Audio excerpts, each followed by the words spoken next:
kuatkan hati, negeri ini memanggilmu kawan. Belajar bergerak berbagi untuk negeri, guru penggerak majukan pendidikan. Guru penggerak menghamba pada murid, kreatif rancang pembelajaran. Hargai potensi, tingkatkan prestasi, lahirkan profil pelajar Pancasila. Belajar bergerak berbagi untuk negeri, kita menjalin kolaborasi. Belajar. Assalamualaikum warahmatullahi wabarakatuh, Ibu. Waalaikumsalam warahmatullahi wabarakatuh. Bagaimana kabarnya Bu hari ini? Alhamdulillah sehat. Adapun maksud dan tujuan saya menuju saat ini, yaitu saya ingin membawa kita terkait penyelesaian tugas demokrasi saya, yaitu tentang praktek pengambilan keputusan sebagai seorang pemimpin. Apa ini punya waktu saya? Nah, Ibu, selama ini bagaimana Ibu Tini dalam mengidentifikasi kasus-kasus yang merupakan dinamika atau enggak? Ya, terima kasih Bu Wulan. Untuk menghadapi kasus yang merupakan dilema etika atau bukan moral, selama ini saya juga mengalami, terutama di kelas 1 dan kelas 4. Jadi saya harus benar-benar memperhatikannya. Apabila saya menyelesaikan masalah tersebut, artinya dalam menyelesaikan masalah ini, saya harus melihat permasalahannya, yang satu dengan permasalahan yang lainnya. Karena kedua permasalahan ini hampir sama. Jadi saya harus memperhitungkan risiko apa yang nanti terjadi pada permasalahan tersebut. Dan tentunya saya akan menyelesaikan dulu yang risikonya sangat tinggi, walaupun dengan banyak pertimbangan. Ibu, selama ini bagaimana Bu Tini menjalankan pengambilan keputusan di sekolah, terutama untuk kasus-kasus di mana keduanya sama-sama memiliki kepentingan yang sama, atau bisa juga sama-sama mengandung nilai kebajikan. Dalam menjalankan keputusan ini, saya tetap berpegang teguh pada nilai-nilai kebaikan universal. Maka dalam pengambilan keputusan tersebut yang berdampak pada terciptanya lingkungan yang kondusif, positif, serta aman di dalam lembaga sekolah kita. Ya Bu, selanjutnya kira-kira langkah-langkah atau prosedur seperti apa yang bisa Ibu lakukan atau mungkin biasa Ibu lakukan? Selama ini dalam menyelesaikan masalah tersebut, langkah atau prosedur yang saya ambil itu, satu, saya melihat kedua permasalahan tersebut. Yang kedua, saya menentukan siapa yang terlibat dalam masalah tersebut. Dan yang ketiga, saya mengumpulkan fakta-fakta yang terkait dengan permasalahan tersebut. Berikutnya, hal-hal apa saja yang selama ini Ibu Tini anggap paling efektif dalam pengambilan keputusan pada kasus dilema etika? Dalam penyelesaian pengambilan keputusan ini, saya tetap berpegang pada filosofi Ki Hajar Dewantara yang berbunyi Iniarto, Sungkolodo, Ingmajo, Mangunkarto, dan Kusburi Handayani. Jadi dalam pengambilan keputusan ini tetap tujuan akhirnya berpihak kepada siswa. Kepada siswa ya Bu ya. Hal-hal apa saja yang selama ini menjadi tantangan dalam pengambilan keputusan kasus-kasus dilema etika? Yang membuat dilema dalam pengambilan keputusan ini, saya harus mengambil keputusan antara individu dengan masyarakat. Artinya, dalam pengambilan keputusan ini, baik menurut saya, tetapi belum tentu baik untuk masyarakat. Yang kedua, terkait dengan nilai keadilan dan keikatan. Biasanya kalau kita mengambil keputusan adil, tetapi belum tentu kita ikhlas dalam keputusan tersebut. Yang berikutnya itu nilai kebenaran dan kesetiaan. Ini sudah benar, tapi menjalaninya belum tentu kita bisa konsisten atau setia dalam keputusan itu. Kira-kira apa yang menjadi atau apa yang mungkin ada sebuah tata cara atau jadwal tertentu untuk menyelesaikan atau bentuk atau prosedur seperti apa yang dijalankan dalam pengambilan keputusan? Dalam pengambilan keputusan dilema etika ini, saya tidak mempunyai jadwal.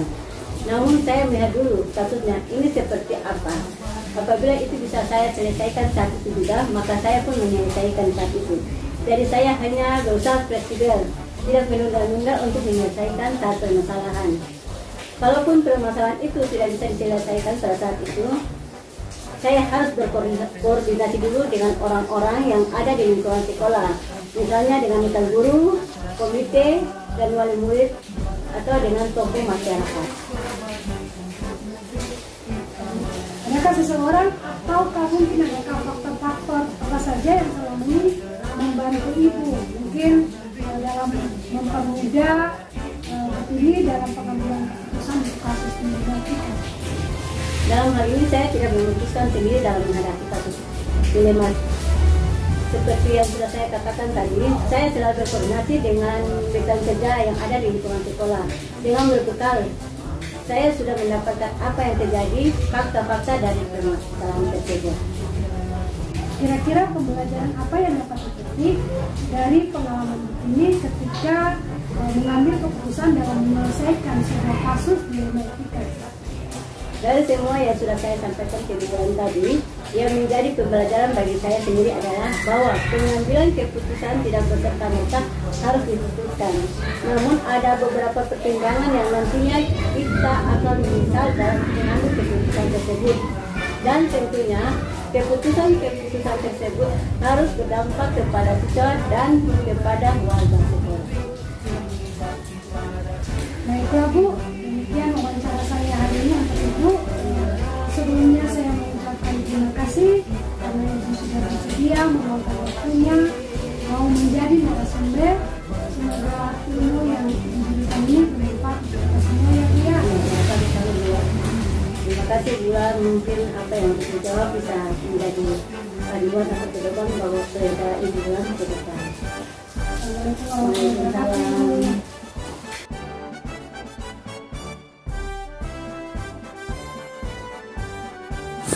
Assalamualaikum warahmatullahi wabarakatuh Pak Chani. Waalaikumsalam warahmatullahi wabarakatuh Ibu Bulan.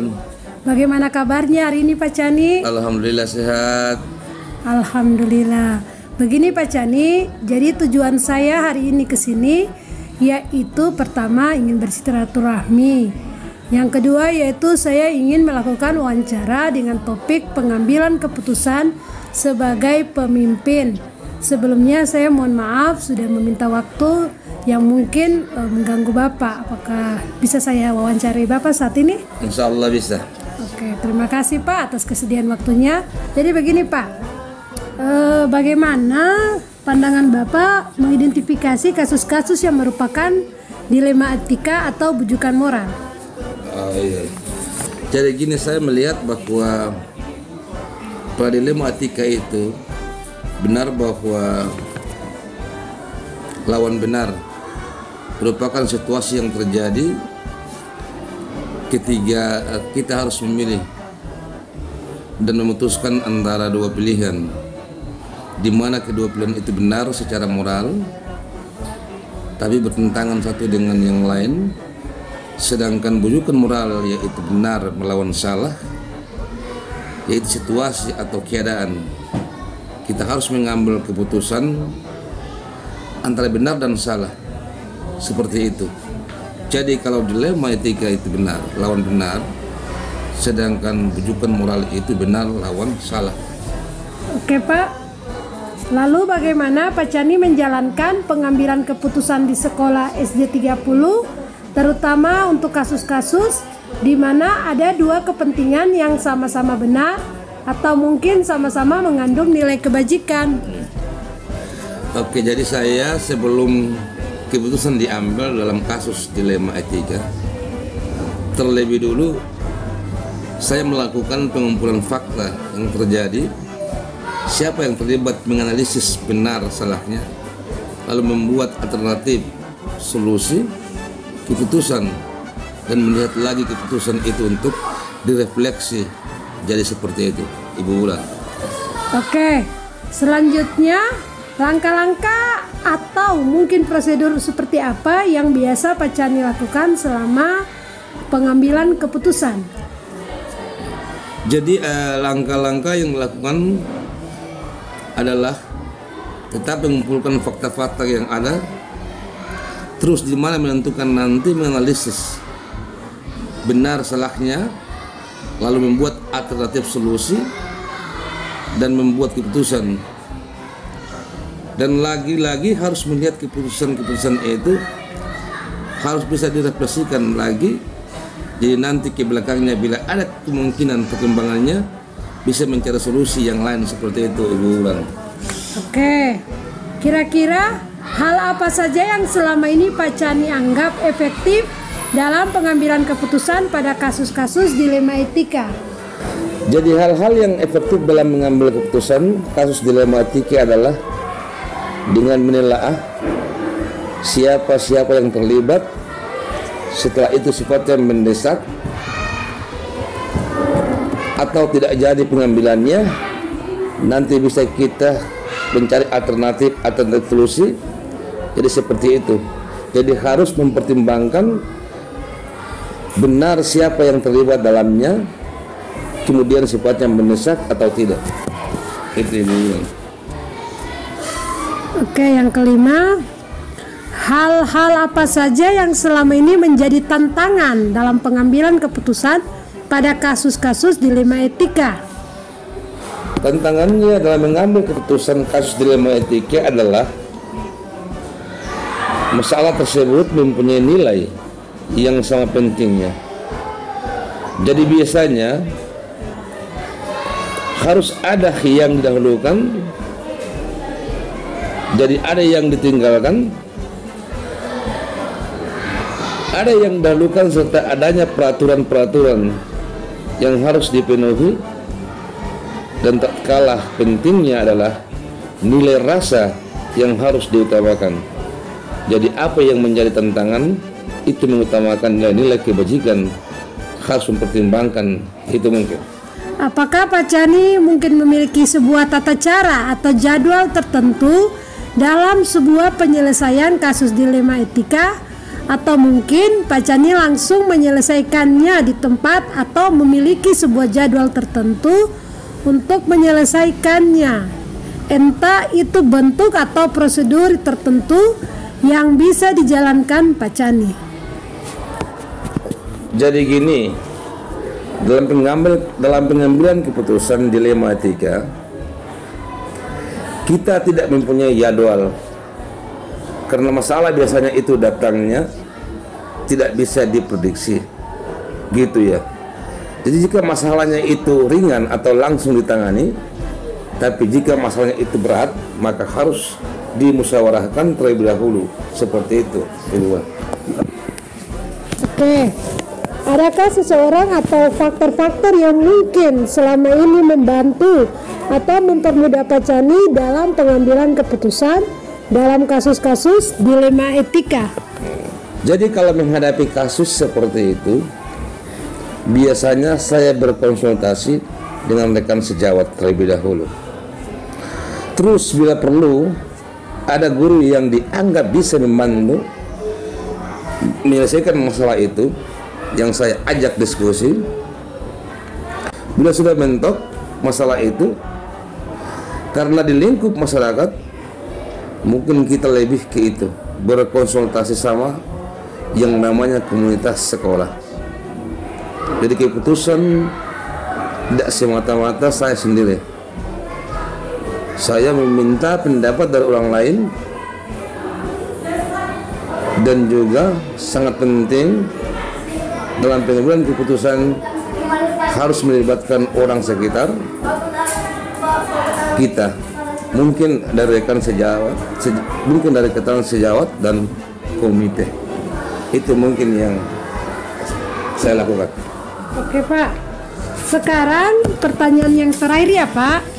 Saya mau bertanya untuk Pak Chani, dari semua hal yang telah disampaikan, kira-kira pembelajaran apa yang dapat dipetik dari pengalaman Pak Chani ketika mengambil keputusan dalam menyelesaikan sebuah dilema etika? semua yang sudah saya sampaikan ke Ibu Wulan tadi itu menjadi pembelajaran bagi saya dalam pengambilan keputusan itu. Tidak bisa serta-merta dalam pengambilan keputusan. Harus ada beberapa pertimbangan yang nantinya kita tidak akan menyesal bila dalam pengambilan keputusan tersebut. Dan tentunya keputusan-keputusan tersebut harus berdampak kepada siswa dan kepada warga sekolah khususnya. Seperti itu tujuannya, tetap kepada siswa. Jadi tetap berhati-hati dalam mengambil keputusan dalam memutuskan dilema persoalan etika tersebut. Itu bulan. Baiklah Pak Cani, cukup sekian wawancara saya untuk hari ini. Saya mengucapkan terima kasih banyak atas kesediaan dan juga waktu Bapak hari ini sudah menjadi narasumber. Semoga ilmunya lebih bermanfaat bagi kita semua. Terima kasih Bu Wulan, semoga perjuangannya dalam mengikuti kegiatan guru penggerak bisa mencapai keberhasilan sehingga generasi bangsa ke depan dapat menjadi generasi yang kuat. Itu yang saya harapkan dari Wulan. Terima kasih. Assalamualaikum warahmatullahi wabarakatuh. Siap? Waalaikumsalam warahmatullahi wabarakatuh. Menjalin kolaborasi, belajar bergerak berbagi untuk negeri demi bakti pada Ibu Pertiwi. Belajar bergerak berbagi untuk negeri, kita menjalin kolaborasi. Belajar bergerak berbagi untuk negeri demi bakti pada Ibu Pertiwi. Demi bakti pada Ibu Pertiwi.